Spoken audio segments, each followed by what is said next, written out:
السلام عليكم everyone. I hope that you're faring well. معاكم دكتور أحمد عبد الوهاب، والنهاردة أخيرا بعد الأسئلة كتيرة جدا اللي جات لي على الواتساب عن إمتى هنبدأ الكورس بتاعنا، الحمد لله أخيرا بنعلن الكورس بتاعنا للستودنتس اللي محولين للأمريكان سيستم على جريد 12 أو اللي هي تالتة ثانوي.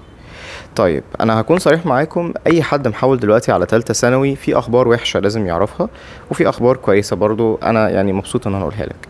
الخبر الوحش انه بصراحة انت محول متأخر شوية، يعني المفروض البروسيس دي كانت تبدأ من بدري، او حتى لو كنت عامل حسابك تحول على جريد 12 كان المفروض تبدأ كورسز بدري عن كده. انت دلوقتي فعلا متأخر، والوقت مش هكذب عليك مزنق شوية صغيرين يعني، او شوية كتير شوية، ما علينا.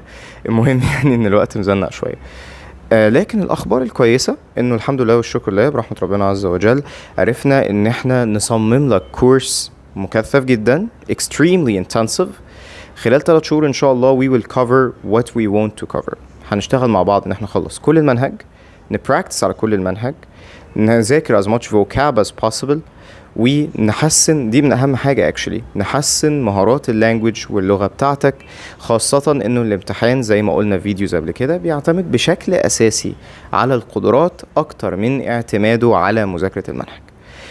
فهنعمل كل ده ان شاء الله خلال بلان جميلة جدا. هنبقى مع بعض بإذن الله 3 شهور. خلال ال3 شهور دي إن شاء الله هناخد 10 sessions per month، 10 حصص أونلاين في الشهر الواحد، بلس هنتفرج على فيديوز تساعدنا في إن احنا نحسن اللغة بتاعتنا، فيديوز حل passages وفيديوز حل واجبات وفيديوز الفوكاب، زائد هيكون معاك personal assistant بيتابع معاك كل حاجة من دول وانت بتعملها صح ولا لأ. هنعمل ده لمدة 3 شهور ان شاء الله. خلالهم regardless عن الامتحان اللي انت داخله سواء ACT SAT او EST هتكون مستعد بتوفيق ربنا عز وجل. بس طبعا لازم تشد حيلك وتجتهد معايا برضو. مش هضحك عليكم بصراحة، كانت معادلة صعبة شوية ازاي ان احنا نقدر نعمل ده while نظبط البرايس ان هو يكون برايس كويس وفي متناول اليد، لكن I guess الحمد لله ان احنا قدرنا ان احنا نعمل ده. التكلفة بتاعة الكورس هتكون في الشهر الواحد 1750 جنيه per month. فالحمد لله I guess ان احنا فعلا عرفنا نظبط البلان بطريقة انها تكون في متناول اليد يعني. ان شاء الله هنبدأ الاسبوع الجاي، والفيرست سيشن ممكن انك تحضرها كتجربة، مش يعني من غير كفري ترايل، عشان بس تشوف هل انت مناسب ليك الكورس ولا لا. لان مهما الكورس كويس طبعا مش كل الناس بتحب نفس المدرس او نفس طريقة الشرح، فهيكون الفيرست سيشن دي فري ترايل، احضرها عادي براحتك، وبعدها decide whether this course is for you ولا لا.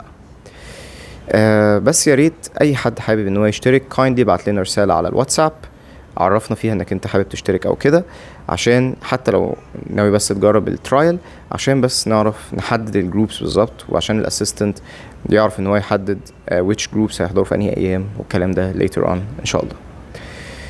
مستنيين ايه؟ هنكون منتظرينكم. حاجة اخيرة قبل ما انسى، يا جماعة الكورس ده designed mainly للناس المستعجلة، للناس اللي محتاجة تعمل مجهود كبير في وقت قليل. فلو حضرتك في grade 12 ده ليك، برضو لو انت في 11 ممكن تخشه مفيش مشكلة، بس لو انت اقل من كده please don't، يعني استنى وخش الكورس اللي هيكون ابطأ شوية وهيكون اريح لك شوية، يعني ده هيبقى حاجة مكثفة جدا وشغل كتير جدا في وقت قليل طبعا.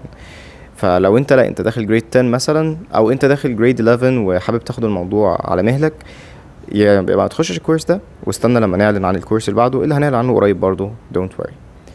بس كده، اتمنى يا رب انكم استفدتوا and I'll see you next time ان شاء الله. السلام عليكم.